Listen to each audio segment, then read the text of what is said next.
Alright, so I wasn't going to make a video on this, but I would like to document this entire thing because this guy bought this truck. I'm not sure what the whole situation is. I didn't ask everything, but I'd like to document everything and just, like, this is him basically taking care of a truck that was kind of neglected. This thing came in for a full service. We're going to be checking over the suspension, steering, brakes, oil change, fuel filter. And after seeing a couple of things that I saw, I would like to document this. So we went out, we got a Baldwin filter kit.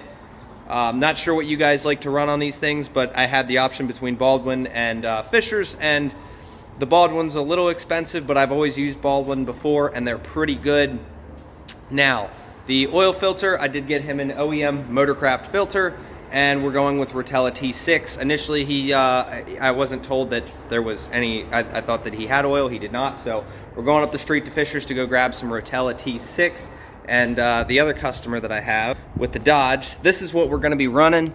Now, this is from him, so I can't use that, but this is what we're gonna be running in this truck. We're gonna be cycling it. Gonna pretty much have him come back every 10,000 miles to get this stuff changed.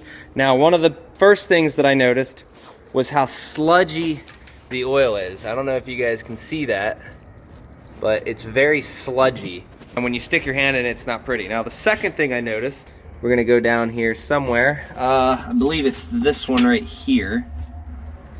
But using a Napa filter, which, I don't know. That's up to you guys whether you guys like the Napa filters or not. I personally, with these trucks, if you have a Dodge, if you're not running any cat filters on this stuff, I recommend the OEM stuff. Mopar for the Dodge, Motorcraft for the Ford. I have never worked on a GM ever, but we've done some Fords now, and we are going to be advertising for some Fords. I do very minimal advertising here, let's just be real. Motorcraft filter, the next step up is to get a cat filter, but T6 Rotella, we got the new fuel filter installed, and keep in mind, guys, this stuff is very expensive. This is a very expensive oil change. We got the other fuel filter here, and this one is located on the driver's side. So we're gonna change both fuel filters out. Keep in mind, this fuel system on these trucks is like $10,000 if you need to do them. So that's why we're making sure to take care of it now. But here you go, we're slowly draining that fuel filter.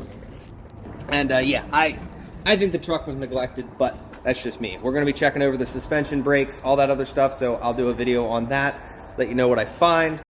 So I know I don't have to. I'm sure people will bitch about this, but I am going to put a little bit of anti-seize on those bolts because if you snap them, you're fucked. So I'm going to do that for the next guy, whether it's me or it's somebody else. It'll probably be me, let's be real here.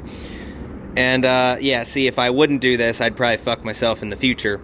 So we're going to throw that in. The old one that came out, I'm not sure the quality of these, but let's see who this is. Removal, install. You guys will be able to tell from that number. I know it's upside down, but tell me who makes that filter. Is that Napa as well? But let's get this shit back installed and tighten those bolts down. We did put the new gasket in. And I'm gonna install those. Yeah, every one of them came out with a creak. Every one of them. So we're gonna put the anti-seize in there and hope like hell they never rust again.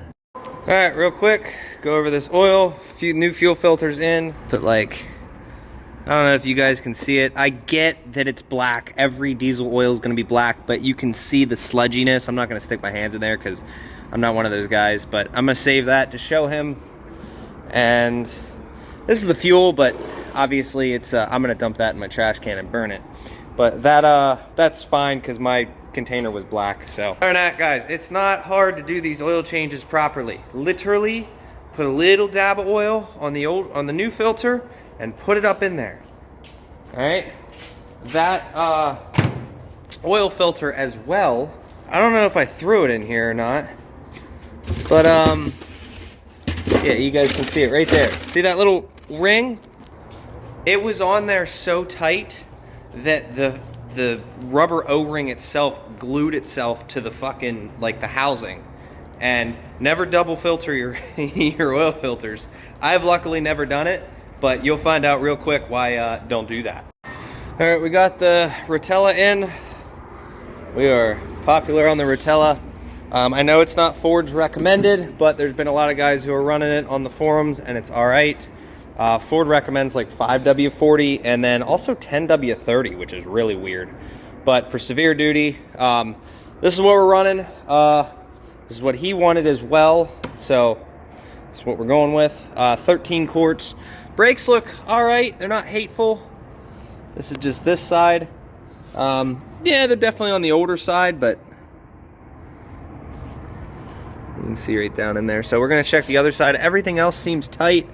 I don't see any grease fittings. Otherwise, I'd go through here and probably grease stuff, but yeah, I don't really see anything.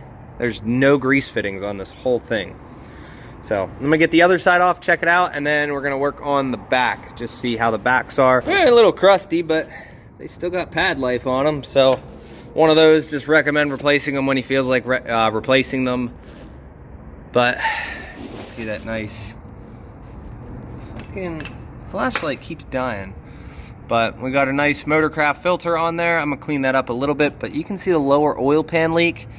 Generally, when they start leaking, I'm probably going to end up recommending the crankcase breather that nobody does. Do your crankcase breathers. When this comes in for service next, I am going to recommend it before he leaves today. But one of those, better to replace that than a motor, and this thing has 146,000 miles on it. So 100% recommend replacing it because we never know when. All right, we got her all back together. She is all done. We got the oil light reset, new filter, new filter, new filter, new oil, check brakes. Everything is torqued to 150 foot-pounds. I do like that this side's 21, and then you come over here to the exact same lug nuts, and then this side is 22. That's kind of neat, but I'm going to get this thing pulled out, and I think we have a bunch more stuff to be doing to this soon. I am going to recommend the crankcase filter, seeing that the lower oil pan is not leaking, but it's definitely seeping. It's not dry. I am going to recommend that because at 146,000 miles, I do understand that they cause engines to prematurely wear, and this guy uses it as a work truck, so it's definitely going to be worked and used and just driven. So, highly recommend that. Yeah, going with Baldwin filters and just as best a quality stuff as I can possibly get. I understand it's a little bit expensive. I think all said and done, I charged about an hour for everything. So between the fuel filters, the oil filter, oil change, and checking the brakes and suspension and shit, yeah, so only charged an hour for that. We make a little bit off of the parts, but total bill was like $408 something. So let me know what you guys would have charged, just kind of curiosity's sake. I wonder if some of you guys would have charged more, some of you guys would have charged less.